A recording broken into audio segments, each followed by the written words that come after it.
hang out.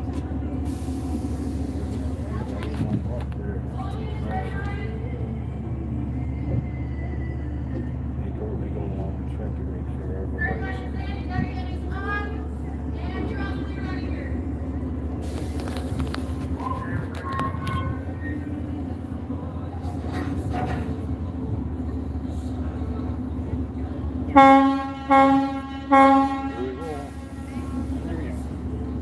That's my cue. Alright, hello everybody, welcome aboard the Vista Star here today.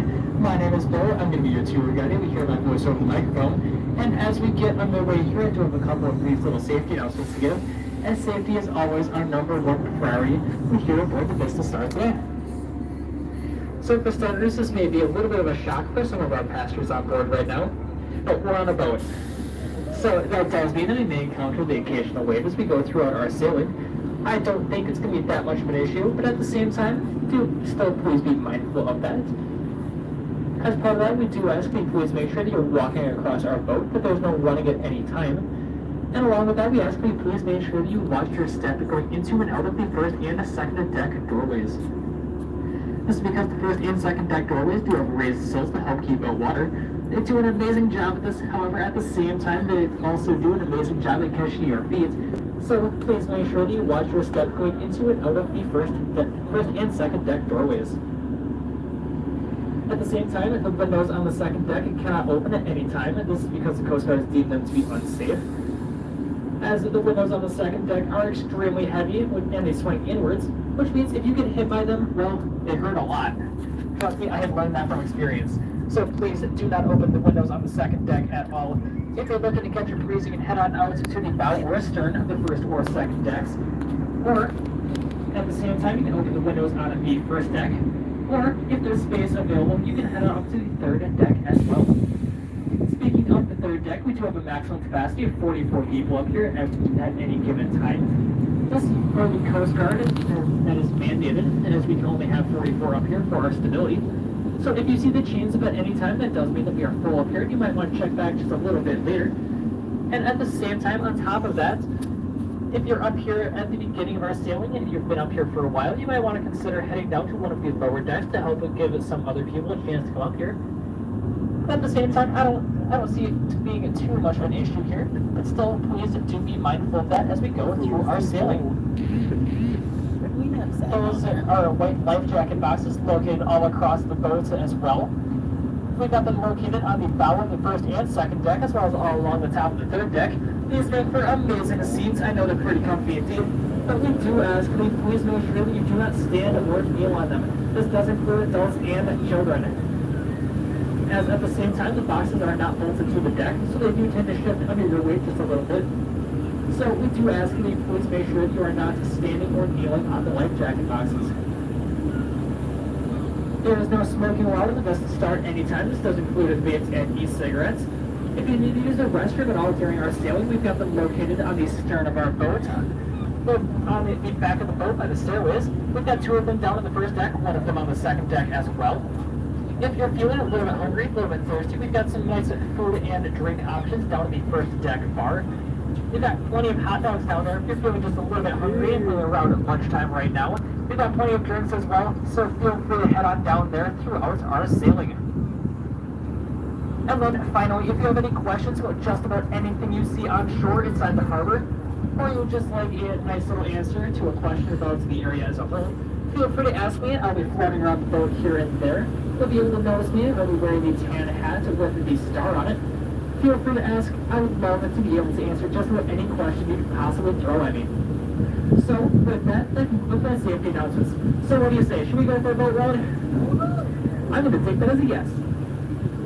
So, let's get started off with our boat tour right now. As we go under the world-famous Duluth aerial lift bridge. Got to wait now for us. The Duluth aerial lift bridge was built back in That's where you went that day, right? Ferry bridge, meaning that it actually had a small little cart to carry people from one side to the other. However, in 1929, it was decided that this was no longer the best option because there was actually increasing traffic going over to Park Point. So as a result, the bridge could not keep up. So as a result of that, they increased the bridge's height by 41 feet, and they added the fixed center span, which can lift to a maximum ship's clearance of 138 feet in just No, 3 we can minutes. do it to them. It's all controlled by our bridge operator in the very center of the bridge. He is up there for 24. There's a bridge tender on duty 24 hours a day for the entirety of this season, from mid-March to mid-January. And he will lift the bridge to its maximum height for our biggest freighters to go in and out of the harbor. Whereas for smaller vessels like ours, he will lift the bridge to about the halfway point to allow us to go through. Oh, look at that. Oh. Wow.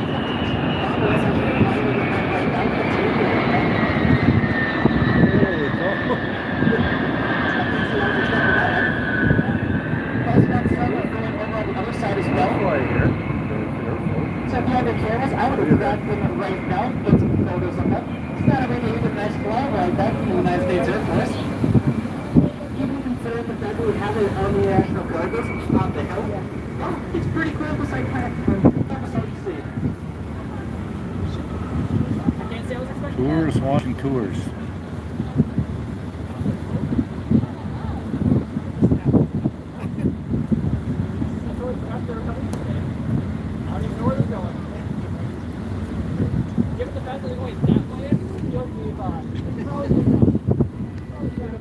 They're waving to you, Lord.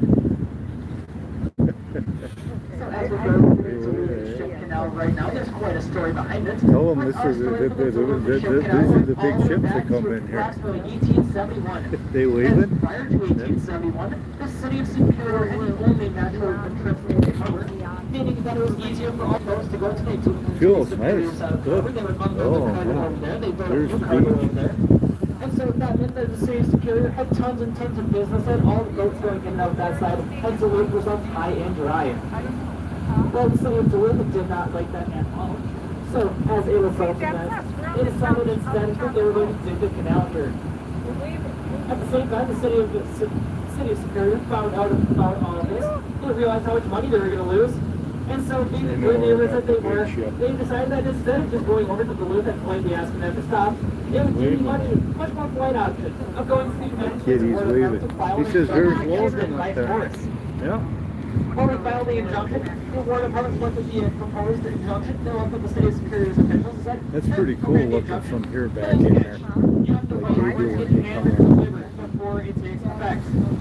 So with that, the Army officer departed Tallest Washington, building D.C. in- He hopped on the train, left on Friday, and to be here Monday. The city of Duluth found out, they realized they only had a couple days. What were they going to do? Well, at the same time, well, they looked at their options and they realized they had 3 of them. You had option number 1, you just got to give up and admit defeat right now before they got too far. Well, they're not going to do that. Blow the horn, he said. He wants them to blow the horn, Then you though. had option number 2, which is to continue digging the canal, but if you stop at the last possible second, meaning that would be forced to spend all the money to dig the canal, then they'd be forced to fill it all back in. Look at So that little they're ones wasting out there. time, a bunch of Oh, money, they're out and you there still won't have a fishing. canal.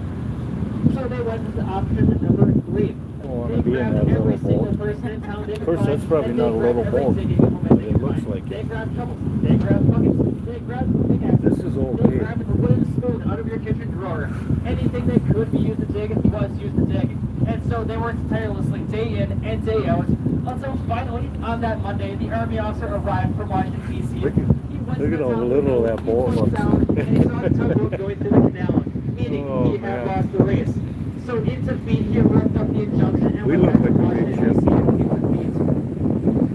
Okay, I'll admit I threw a lot of crap during that story. However, for the most part, it's actually completely true. You see, the real story for the canal goes back to 1871 still, as the city of Superior did have the only natural entrance to the harbor. They Taking had in a all business that he's over there saying. as such. And so the city of Duluth decided to partner with the Lake Superior Mississippi Railroad in order to dig the canal here as a way to promote business on the Duluth side of the harbor. The city of Superior did not like that at all. They did file that injunction, and it was still approved, but it did not take 3 days for it to get approved. It instead took closer to 3 years. In fact, it was That's such a the mess newest to get it building. through the War Department that by the time the injunction was approved, the canal had been finished for months by that point. Meaning that as a result of that, it was going to be too expensive to fill it all back in. And so the canal now remains over here where it is right now. And it's now used by about 2/3 of all of our shipping traffic going into and out of the harbor. While at the same time, the Superior interest entrance only sees about 1/3 of the traffic, and most of those vessels are all going to one specific dock on that side of town. So you can definitely say that the city of Duluth really did get the last laugh on that canal, now, didn't they? If you look off to the concrete structure and the water over there on the port side of our boat, on the left side right there, you might notice that it's got a pointed front end, it's got a large door, it's got a couple windows, and it almost looks a little bit like a boat. What on earth is that though? Well, I mentioned it looks a little bit like a boat, but it's not quite a boat. At the same time, if you ask locals, they'll try and argue it was a prohibition era gambling house, but that's not quite right either. You might otherwise just simply refer to it as the ice box, and well, I don't know about you, but I don't see a whole lot of ice around there. And then on top of that, if you try and get your answer with the nautical charts, well, there's a problem there. It's referred to as the cribs. So that's not exactly useful either. Well, that's okay, because this site right here is referred to here by the property of Uncle Harvey's mausoleum. So we get back. You don't have to worry